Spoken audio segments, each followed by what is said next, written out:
Hey guys, it's Kugligan with another ROM review, and this time I've got the HalogenOS for the OnePlus 3, so stay tuned for that.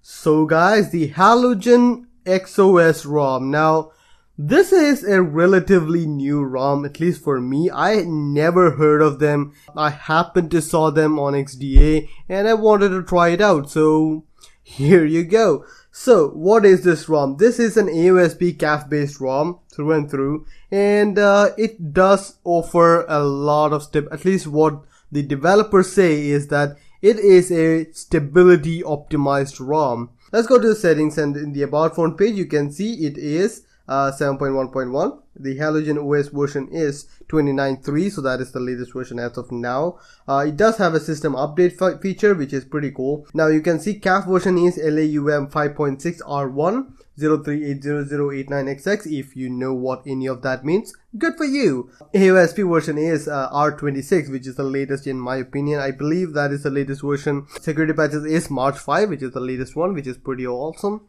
SLN status is permissive, which is in my opinion perfect because it does work with most application and it does work with most of the mods which you might want to do with this ROM.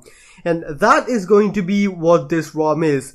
This, in my opinion, is a base ROM, which is stable, which is really stable, which is pretty good on performance, very nice on battery life, really skimpy on features, and really nothing else going on for it. But this is going to be a great base ROM where you can customize and you can add stuff like you can add wiper for Arise. You can add a lot of other things, and it should work out very well for you. So yeah, that is what I'm going to categorize this ROM as. It's a base ROM. Let's get to the features now. First of all, as I've already said, this is not a feature-rich ROM. It has a very limited amount of features. It doesn't even get status bar settings, so yeah, that should pretty much give you guys an idea on the feature set which this has. There is a customization option which has a battery option where you can customize this. It does have a custom battery display which is pretty nice to see, and it does have an inbuilt percentage indicator, so that is cool. Also, when charging, it does show a battery percentage on the status bar, so that's cool. Carrier label can be customized. Status bar ticker is available. Heads-up notification can be enabled or disabled, and also navigation key settings are available for hardware button and software button. This is, as I've already said, is not a feature-rich ROM. It doesn't have a lot of hardware key customization either, which I believe was an AOSP feature. It doesn't have that. You don't have a customization feature for the power button volume keys, or the hardware button. So that was kind of a bummer for me. I have always considered that an essential part of a custom ROM because personally I use double tap the home button to sleep the phone because I don't want to wear out the device power button. That seems to have not been a thing with this ROM. Apart from that display option, it doesn't even have night light. It has ambient display, so that is at least something. It does have adaptive brightness, all of that. In the additional buttons, it does have alert slider, and the alert slider does work out, so that is a good thing. Swap button is enabled because these buttons are swapped when you first install the ROM. That is another thing. Developer option, it does have advanced reboot, so that is one thing which you can enable from here. It does have system UI tuner, so you can get navigation bar settings, or you can customize all of these. That's pretty cool. Also, the power notification is available. You can enable that. That is something which I appreciate. The status bar option, you can customize what all stuff appears in the status bar. That is also really nice. That is it in the features section. So that was really skimpy. Nothing much going on for it. So that is something there. Let's just get with the grading now. First of all, features. As I've already shown you guys, there's nothing much to see here. It's a bare bones setting. So yeah, feature wise, I'm gonna give it a lower score. 5 out of 10 because this is probably the least features I've seen in a ROM, at least in a custom ROM, and it has less features than HalogenOS, which is kind of sad. But yeah, this is not a feature heavy ROM. 5 out of 10 it is. Now comes the battery life. Battery life has been pretty cool, and not surprisingly, this is a CAF AOSP ROM, and most of the CAF AOSP ROMs which I've used have always been a very good battery life performer. You can see 12 hours I have depleted 50%, and yeah, that is something there. Screen on time can easily go above 4 hours, 4.5 hours, and that has been pretty cool. I would compare this to something like a USB extended without the features, of course. So yeah, battery life, I'm gonna give it a 8 out of 10. Now the performance.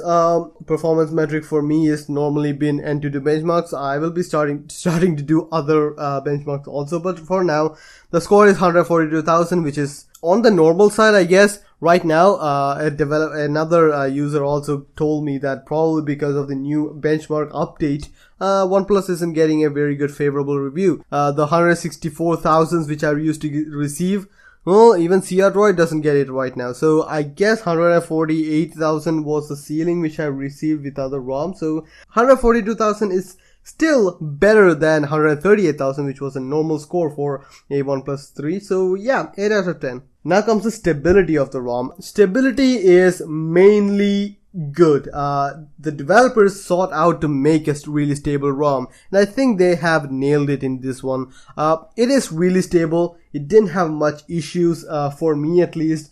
Well, of course, FP calls work because it does have a Linux status in permissive.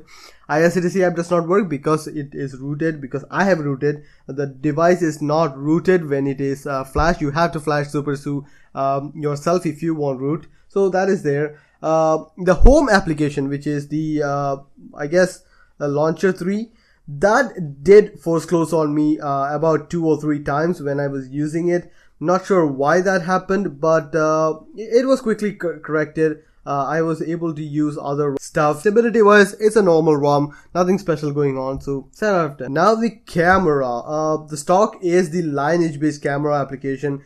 It works, nothing special. With most of the stuff. As you can see, there is visual glitches here and there. Sharpness and all that is pretty much in par with any other custom ROM. Nothing special going on. Oxygen Cam works, and I do like Oxygen Cam much better than what is offered in the other one. So nothing special going on here either. So 7 out of 10. So I guess now comes the overall experience of the ROM. I didn't have any issues with it. Again, this is not a ROM with a lot of stuff on it, so that there isn't much to go wrong either. Smooth sailing pretty much all across the board.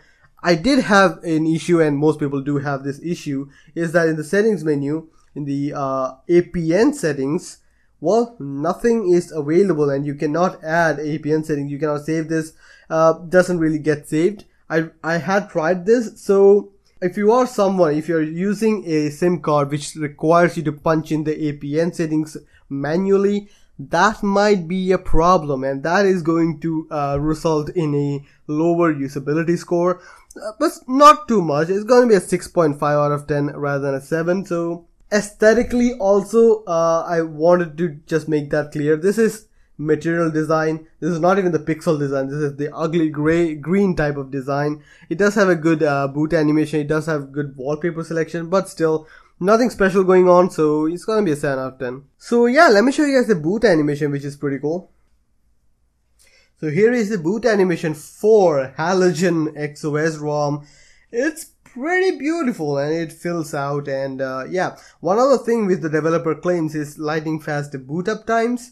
I'm not sure about lightning fast boot up times, but it is quite fast, and he says that you won't have to wait for more than 5 minutes when you're upgrading. So I haven't tested that because there was no upgrades available, but hey, I kind of can get with that. So yeah, so I guess that should be it about the ROM then. In conclusion, this is a very basic ROM, and that can be a good or bad thing depending on what you want to do with the ROM.